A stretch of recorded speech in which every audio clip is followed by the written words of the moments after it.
Dear brothers and sisters, let us continue the book reading Reality at Dawn, written by Babuji Maharaj, chapter Religion.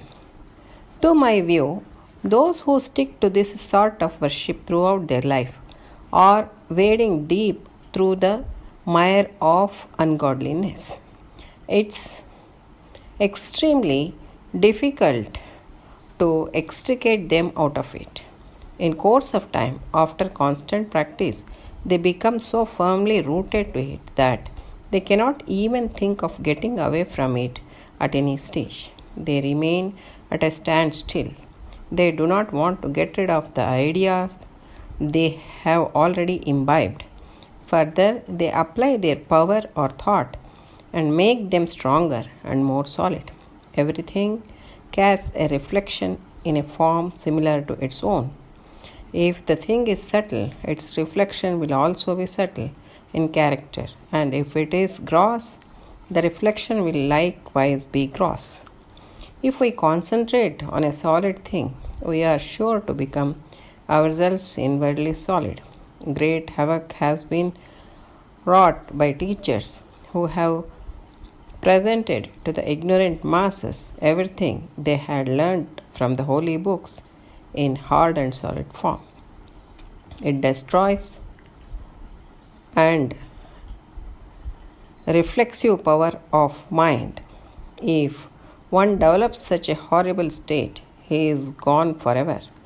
He loses his approach to a broader vision, and the capacity for further progress becomes extinct.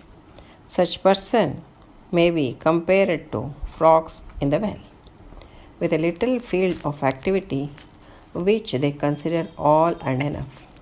They remain whirling round in a closed sphere, hemmed in on all sides. They are hammering on the same thing all their life. Stories and illustrations of gods are all and enough for them. When the practice continues for long, the cells of the brain are affected, and they become saturated with the thoughts which grow stronger day by day. Finally, the whole nervous system is affected. The external opacity gradually creeps inwards and completes the work. They are now completely impervious both within and without to the passage for the divine light. Their approach to inner self is completely barred. I shall prefer to call them living stones. The hardened crust which they thus developed keeps them aloof from slightest association with anything higher or finer. They are almost spellbound by its effects, which they consider to be a spiritual stage, although in fact they are far away from it. My personal experience in the spiritual field has revealed to me that it is a pretty hard and tedious task to shatter the hard crust created by such forms of practice from the hearts of those coming to me for spiritual pursuit. If one wants to free himself from these bondages of soul, he must necessarily clear off the layer of grossness and solidity settled over his mind. As a result of these stultifying practices. Here, Babuji Maharaj is saying about the grosser means of worship.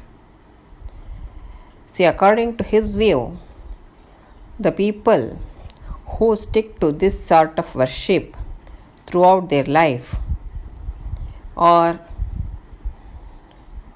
going deep through the ungodliness, that is, mire of ungodliness. And those ungodliness qualities will be deep rooted in them. And it is extremely difficult to bring them out of it. In course of time, after constant practice of such grosser means of worship, they become so firmly rooted to it, and they cannot even think to get out of it or to come out of it at any time or at any stage, and they remain at a standstill. That means there is no further progress for them, and they don't want to listen to anybody, or they don't want even to get rid of the ideas or prejudice what they are having already in their mind. Further, they apply their power or thought and make those ideas stronger and more solid and grosser. See, whatever the thing that reflects its form similar to its own. For example, if you just see a big mountain in a mirror, what that mirror will reflect? It reflects that huge and big solid mountain only. And if you see the reflection of a river, it reflects that river's image. Similarly, if we see the sky, then that subtle state of that sky will be seen as a reflection in the mirror. And if we try to see the air, can we see the air in the mirror? Yes, of course. But it is in its very much subtler form. So that's what Babuji Maharaj is saying. See, if we start worshipping subtler objects, then our inner condition will also become subtle. And if we start worshipping the grosser objects, then our inner condition will be solid and gross. So, earlier, the so-called gurus or teachers, they did a great blunder by presenting the ignorant masses everything that they had learned from the holy books in a hard and solid form. They presented before the people the grosser way of worship, as a result of which the reflexive power of mind will be destroyed. And if one starts continuing such kind of worship, they will develop such a horrible state. And Babuji Maharaj is saying that he is gone forever. Nobody can help him. He loses his approach to a broader vision, and also the capacity for further progress becomes totally extinct.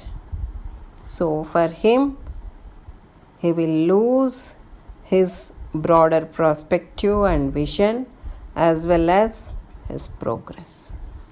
So dear brethren, one should be very careful while selecting the object of worship. Such person may be compared to frogs in the well.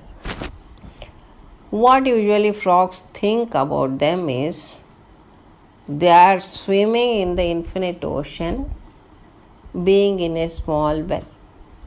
Similarly, such people with a little field of activity, they consider everything is fine and also enough. And they remain always whirling round in a closer sphere. That too, all sides are closed now. There is no path for their progress, for further progress. And then they are hammering on the same thing all their life. For them, just stories, illustration of gods is enough. No further thinking process will happen in them beyond that. That itself is a great achievement for them in their life. And when their practice continues for long, even the danger of damage of the cells of their brain is also there. The cells of the brain are affected and they become saturated with the thoughts which grow stronger day by day. And finally, the whole nervous system is affected. And in addition to this, the external opacity or grossness, it gradually creeps inward and completes its work. Then, what is their condition? Just imagine. They are now completely impervious. No light penetrates, both within and without, to the passage for the divine light. They will become like a hard stone.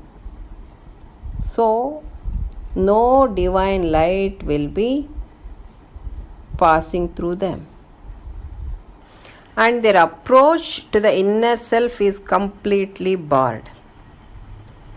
So, Babuji Maharaj is calling them as living stones. And the hardened crust which they thus developed keep them aloof from slightest association with anything higher or finer. Because of this grossness within them, even they cannot have the slightest association with any kind of subtler things and subtler means. They are almost spellbound by its effect, which they consider to be a spiritual stage, although in fact they are far away from it. They think that grossness which is pervading within them, which is covering them completely inside and outside, they feel that itself as the higher spiritual stage, but they are very much far away from it. Babuji Maharaj is saying through his experience that it is a pretty hard and tedious task to shatter the hard crust created by such forms of practice from the hearts of those people who are coming to him for spiritual pursuit. So, what Babuji Maharaj is saying, If one wants to free himself from these bondages of soul, he must necessarily clear off the layers of grossness and solidity settled over his mind as a result of these stultifying practices. So, it is firmly said by Babuji Maharaj that until and unless one clear off the layers of grossness and solidity settled over his mind, it is not possible for anyone to free himself from these bondages of soul. So, dear brethren, we must be very careful in adopting the process or system or methods of our worship. It should be as subtle as possible. By the grace of God, we all got the access towards the lotus feet of our Master Babuji Maharaj, who has prescribed us such a unique method or process of a spiritual practice, the Sahaj Marg, which definitely takes us up to that level. With this, I conclude today's satsang. Let us know more aspects in the forthcoming satsang. Till then, I take leave. Pranams. Namaste.